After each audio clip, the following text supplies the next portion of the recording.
Guazen orain gure lehenbizikoarekin, hitzen bidez adierazi ezin dena, irudibidez adieraztea gustatzen zaio izarori. Eta horretarako bizitzan gertatzen zaizkion gauzak baliatzen ditu inspirazio gisa. Gurekin da Izaro Erauskin. Kaixo Izaro, arratsaldeon. Kaixo, arratsaldeon. Etorri.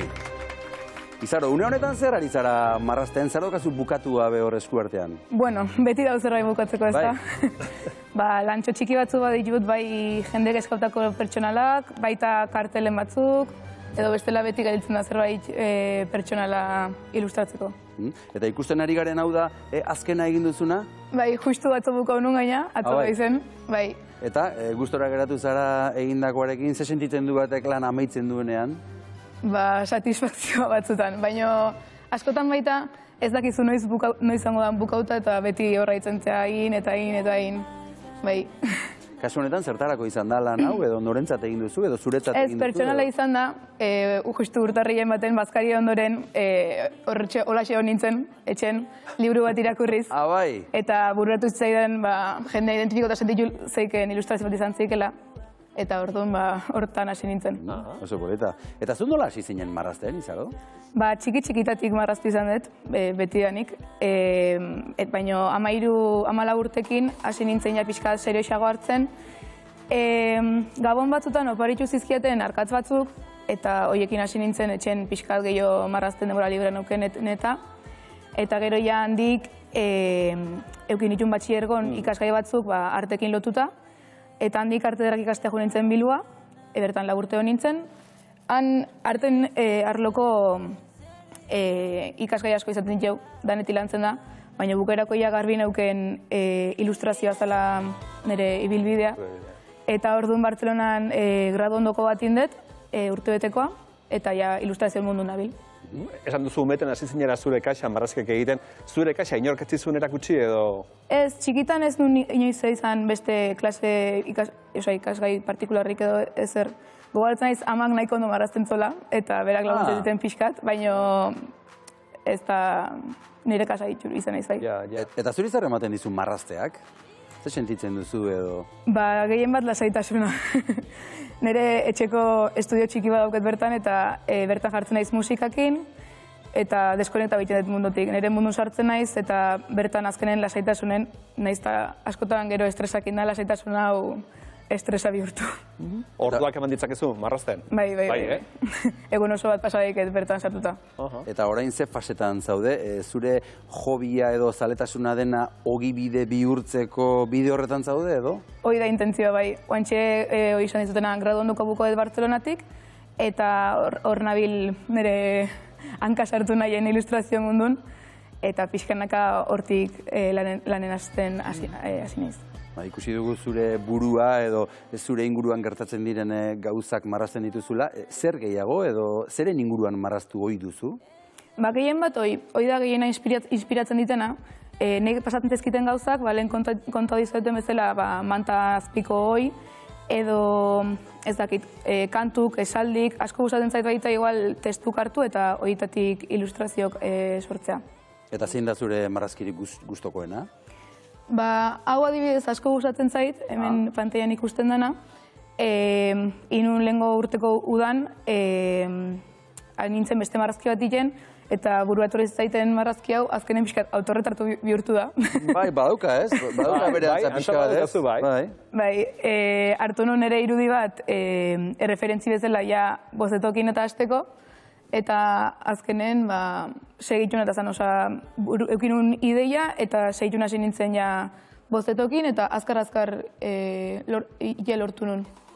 Normalean zeren inguruan, ze gairen inguruan marrazteko joera duzu?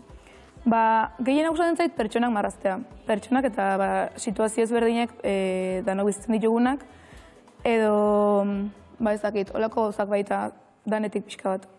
Eta gero, eguneroko gauza sinpleak ere marrazten dituzu, ze hor, agertu dira hor, zabalik zintziri zauden arropa batzuk, ez da? Barroko arropa batzuk, ez da, katzontzello batzuk, edo ez dakit agertzen ziren, ez? Horlako gauzak ere marrazten dituzu, gauza sinpleak.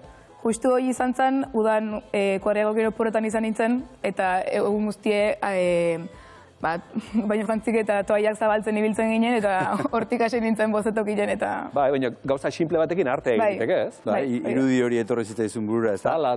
Eta iPadarekin edo teknologia erabiltzen duzu marrazteko, ez da? Ikusi dugu bideo horretan bintzat? Bai, teknika bezala azken aldin, iPadakin haitzen naiz.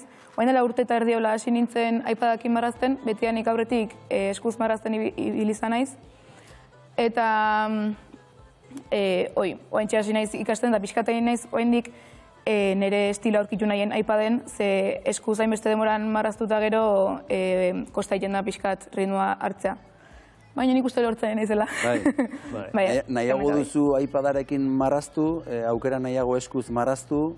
iPadakin gustatzen zait marraztea, askotan, askoz komodogoa da sentidu askotan, baina bai gustatzen zait baita eskuz marraztea, iruditzen beste xarma daukela azkenen marrazkik, eta baita hainbeste teknika dare eskuz marrazteko, esperimentatzeko ematen dizu baita aukera, eta asko erabilgarria da.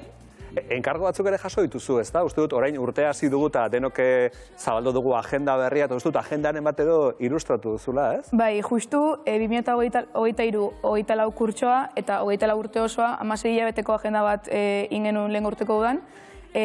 Proposatu ziten, ni atondorra naiz, eta ataungo talde feministak, biboletak, proposatu ziten proiektu hori, nahi zuen agenda bat atera, eta esatzaten haber diseinauta ilustrauko nun.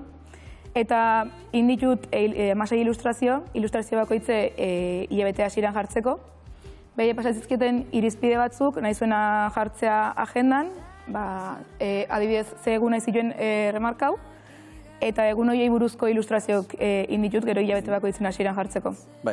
Laguntzen du horrek, ez da? Nola baitere bereiek gaia eman zuri, eta zuk hori erabili marrazteko, ez da? Nahiago horrela lan egin, bestela baino? Bita gustatzen zait, bai. Baina askotan beste batek esatea zer nahi duen asko horrezen dolana, bai. Oihalezko polsak ere bai? Lehen hasieran nire proiektu hortik hasi zen. Oain ja pixka dutzita duket, baina horrik uste den poltsa biboleta taldeko nada ez da nekin dakoa. Eta estiloari dagokionez, aipatu duzu, ez da, Bartzelonatik zatoz, ikasten ariko zara noski. Estiloa zara bizirik dagoen zerbait, garatzen ari den zerbait, aldatzen ari den zerbait? Estiloa aldatzen dijo egunero esango nuke. Azkenen pertsonak aldatzen goazen bezala, estilore aldatzen juten da. Eta hasiera baten askoz ilunago marrazten nun, oain kolore askoz gehiago sartzen ari naiz, ez dakit, biziko etapa bezala. Igual itzuliko zara berriz ere zuri beltzera edo auskalo, ez da? Seguro. Eta beste enkarguren bat, aipatu diguzu agendarena, enkargu gehiagore badituzu momentu honetan? Esaten izuena bezala, oain nahi naiz lantxo batzuk iten, proiektu handik ez dauket, agenda bezalako proiektu handik ez dauket, baina baduzket igual kartel batzuk pendiente oaindik, eta bestela lan pertsonal batzuk jendek eskautakoko. Eta guk non ikusi ditzakegu zure lanak, nora jo dezakegu zure lanak ikusteko? Lanak ikusi ezkezuen ere Instagramen, edala abildua bekomarra artizar, eta gehienetan bertan publikatzen ditu lanak, bestela azokaren baten edo besten parte hartu izan ez baita, bertan erosteko, baina gehienak Instagramen. Ata honerri txikia da, honezkero herrian ezaguna izango zara, ez da? Bai. Izango zara ilustratzailea, ez da? Herritarrei asko zer ditu egizan, ze betidanik, arterak ikastera zen nintzenetik, betidanik konfiabi izan duen egan proiektu askotako, eta lan asko eman dizkiate. Ondo, berki.